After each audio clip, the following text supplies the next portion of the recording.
स्वागत है आपका मेरे चैनल में। और आज हम पढ़ने जा रहे हैं क्लास 8 की हिस्ट्री का चैप्टर 9, जिसका नाम है the making of the national movement 1870s to 1947। अब पहले तो आपको चैप्टर का जो टाइटल बहुत बड़ा है, इसका मतलब मैं समझा देता हूँ कि मतलब जो नेशनल मूवमेंट, हमारा जो राष्ट्रीय आंदोलन था, उसका मेकिंग होना, उसका संगठन होना है ना। मतलब राष्ट्रीय आंदोलन का संगठन होना कब से लेकर कब तक, 1870 से लेकर 1947 तक। तो इसके बीच में जितनी भी घटनाएं हुई, 1947 में हमारा देश आज़ाद हुआ था, तब से लेकर 1870 से लेकर 1947 तक के बीच में जितने भी हमारी घटनाएं हुई, उन सब के बारे में हम इस चैप्टर में डिस्कस करेंगे। मैं आपको बता देना चाहता हूँ कि ये हमारी क्लास 8 की हिस्ट्री का सबसे इम्पोर्टेंट चैप्टर है, सबसे बड़ा भी है और सबसे इम्पोर्टेंट भी है। देखिए, ये चैप्टर 19 पेजेस का है, बहुत बड़ा चैप्टर है और बहुत इम्पोर्टेंट चैप्टर है। तो मैं आपसे स्टार्टिंग में ही रिकमेंड कर देना चाहता हूँ कि आप अपने साथ अपनी जो बुक है उसको लेकर बैठें, और जो जो पॉइंट्स मैं आपको बताता चलूँ वो अंडरलाइन करते चलें, क्योंकि वो पॉइंट्स पेपर में ज़रूर आएंगे। और अगर आप मतलब जैसे पेपर हैं, कॉम्पिटिटिव एग्ज़ाम्स हैं, उनकी तैयारी कर रहे हैं, तो जो इसमें डेट्स वगैरह दे रखे हैं, ईयर्स वगैरह दे रखे हैं, उनको अंडरलाइन करते चलें, उनको मार्क करते हुए चलें, जिससे जब हम बाद में पढ़ें तो हमें उनको पढ़ने में आसानी हो। तो बिना देरी करिए, आज मैं इस वीडियो में आपको इस चैप्टर का इंट्रोडक्शन देने वाला हूँ, है ना। इस चैप्टर में आपको मैं इंट्रोडक्शन दे दूँगा कि क्या क्या है इस चैप्टर में, और फिर अगले वीडियो से हम स्टार्ट करेंगे ये topic, the emergence of nationalism. तो सबसे पहले तो यहाँ पर हमको एक पिक्चर दे रखी है। पिक्चर में दे रखा है police police TRX demonstrators during the Quit India movement. आप सबको पता है कि क्वाइट इंडिया मूवमेंट का मतलब था भारत छोड़ो आंदोलन। हमारा ये था ना, इसको क्वाइट इंडिया मूवमेंट हम इसको इंग्लिश में जानते हैं, हिंदी में हम इसको बोलते हैं भारत छोड़ो यात्रा, आंदोलन, सॉरी यात्रा कह रहा हूँ, भारत जोड़ो, भारत छोड़ो, छोड़ो, है ना। तो क्विट इंडिया मूवमेंट को हम हिंदी में कहते हैं भारत छोड़ो यात्रा, यात्रा फिर यात्रा, भारत छोड़ो आंदोलन, है ना। तो इसमें क्या हुआ था, इसके अंदर जो प्रदर्शनकारी थे, जो भी प्रदर्शन कर रहे थे इस मूवमेंट में, इस आंदोलन में, उन पर आंसू गैस के गोले दागे जा रहे हैं। आप पिक्चर में देख सकते हैं, आंसू गैस के गोले उस टाइम पे भी थे, तो वो दागे जा रहे हैं पुलिस के द्वारा। ये जितने भी आपको वाइट कपड़ों में देख सकते हैं आप, ये सब हैं हमारे जो आंदोलन कर रहे हैं, आंदोलनकारी, प्रदर्शनकारी, और इन पर जो है पुलिस जो है आंसू के गोले जो है जो दाग रही है, जैसा आजकल भी होता रहता है। तो अब हम रिकैप करेंगे, क्योंकि इस चैप्टर में आधे से ज़्यादा आपको पिछली चीज़ों के बारे में याद दिलाया जाएगा कि आपने ये पढ़ा है, ये पढ़ा है, आपको उस बारे में याद नहीं कराया जाएगा। तो अभी हमको स्टार्टिंग में यहाँ पर ये कह रहे हैं कि आप ऐसा पढ़ चुके हैं, हम ऐसा पढ़ चुके हैं कि the British conquest of territories and take over our kingdom. हमने पहले चैप्टर में पढ़ा था कि भारतीय जो क्षेत्र थे, हमारे जो इंडियन टेरिटरीज थी, उन पर अंग्रेज़ों ने कैसे कब्जा किया, और रियासतों पर उन्होंने कैसे कब्जा किया, हमारी जो किंगडम्स थी, हमारी टेरिटरीज थी, कैसे ब्रिटिश ने उन पर कब्जा किया, हम जानते हैं। Introduction of new laws and administrative institution, कैसे ब्रिटिशर्स ने नए कानूनों को लागू किया, जब हम वो हमारे ऊपर रूल कर रहे थे, तो तब उन्होंने कैसे हम नए कानूनों को लागू करा, और प्रशासकीय संस्थानों की शुरुआत करी, कैसे मतलब एंड एडमिनिस्ट्रेटिव इंस्टीट्यूशन, कैसे मतलब उन्होंने जो होते होते ना, क्या कहते हैं उनको, हाँ, संस्थान, जहाँ से हम एडमिनिस्ट्रेट कर सकते हैं, वो जगहें जहाँ से हम एडमिनिस्ट्रेट कर सकते हैं, उन जगहों की उन्होंने कैसे शुरुआत करी, है ना। Changing in the life of peasants and tribals, हमने एक चैप्टर में पढ़ा था ट्राइबल्स वाले में, कि कैसे उनके जीवन में, किसानों के जीवन में और ट्राइबल्स के जीवन में बदलाव आया। Educational changes in the 19th century में कैसे एजुकेशनल चेंजेस हुए। Debates regarding the condition of womens, और कैसे महिलाओं की स्थिति के ऊपर वाद विवाद हुए उस टाइम पर।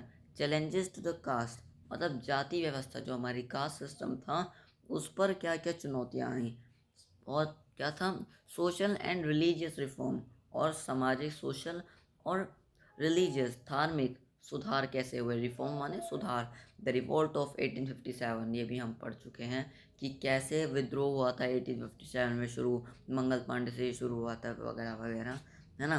तो 1857 का विद्रोह और उसके बाद की स्थिति, एंड इट्स आफ्टर मैथ, मतलब उसके बाद की स्थिति, ये सब हम पढ़ चुके हैं अपने पिछले चैप्टर में। अब on the basis of what you have read about these issues, अब मतलब इन मुद्दों के बारे में आपने जो कुछ भी पढ़ा है उसके आधार पर आपको ऐसा लगता है, मतलब कैसा लगता है आपको, do you think Indian were disconnected with the British rule, क्या आपको ऐसा लगता है कि मतलब जो जो भारत के लोग थे जो ब्रिटिश शासन से असंतुष्ट थे, माने उनको संतुष्ट नहीं थे, वो इससे डिसएग्रीएबल थे, है ना। If so, how were different groups and classes dissatisfied, और अगर यदि हाँ, मतलब अगर वो थे, तो जो अलग अलग समूह थे और उनके वर्ग थे वो क्यों असंतुष्ट थे, क्यों डिससेटिस्फाइड थे उनसे, क्यों वो सेटिस्फाइड नहीं थे।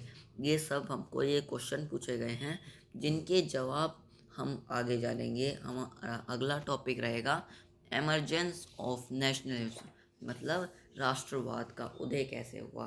तो ये हमारा अगला टॉपिक रहेगा जिसको हम कवर करेंगे अगली वीडियो में। फिलहाल तो मैं आपको बता देता हूँ इसमें कितने सारे टॉपिक्स हैं। सबसे पहला टॉपिक है इसमें एमरजेंस ऑफ नेशनलिज्म, माने नेशनलिज्म माने राष्ट्रवाद, राष्ट्रवाद माने मतलब जो देशभक्त वगैरह होते हैं उसका उदय होना, उसका एमरजेंस होना। उसके बाद वो कैसे हुआ हम इस टॉपिक में पढ़ेंगे। उसके बाद हमको ये दे रखा है why did the Congress seek to speak for, मतलब इसका मतलब ये कांग्रेस हमारी पार्टी थी, है ना, लोग जिसका मतलब जो था एस्टेब्लिशमेंट वो बहुत पहले ही हो चुका था, है ना। तो उसमें था कांग्रेस किसके पक्ष में थी, है ना, कांग्रेस किसके पक्ष में बोलने का प्रयास कर रही थी।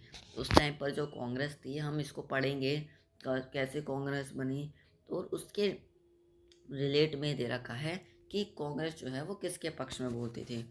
अब फिर अगला टॉपिक है हमारा a nation is in the making, मतलब उभरता हुआ राष्ट्र, मेकिंग माने वो बन रहा है, उभर रहा है, उभरता हुआ नेशन, उभरता हुआ राष्ट्र। तो इसको हम पढ़ेंगे। फिर हम पढ़ेंगे हमारा अगला topic freedom is our birth right, ये हमारे मतलब स्वतंत्रता जो है वो हमारा जन्म सिद्ध अधिकार है। हम इस टॉपिक को पढ़ेंगे। ये एक्चुअली बाल गंगाधर तिलक की स्टेटमेंट थी, उसका उन्होंने एक टॉपिक बना दिया है, तो हम इसको पढ़ेंगे फिर बहुत ही डिटेल में। उसके बाद है हमारा मेन टॉपिक क्या, the growth of mass nationalism, ये बहुत मेन टॉपिक है, इसको हम बहुत ज़रूरी से पढ़ेंगे, है ना। तो जो हमारा इसका मतलब है, मतलब मास नेशनलिज्म, मतलब मास माने लोगों को कहा गया है, बहुत सारे लोगों को कहा गया है। तो मास का मतलब हो गया जन, जन माने लोग, और नेशनलिज्म का मतलब आपको पता है राष्ट्रवाद। तो जन राष्ट्रवाद का ग्रोथ होना, उसको उभरना, उसका उदय होना। तो मतलब क्या हुआ, जो लोगों के बीच में जो राष्ट्रवाद उमड़ रहे थे, है ना, जन राष्ट्रवाद जो हो रहे थे उसका उदय होना।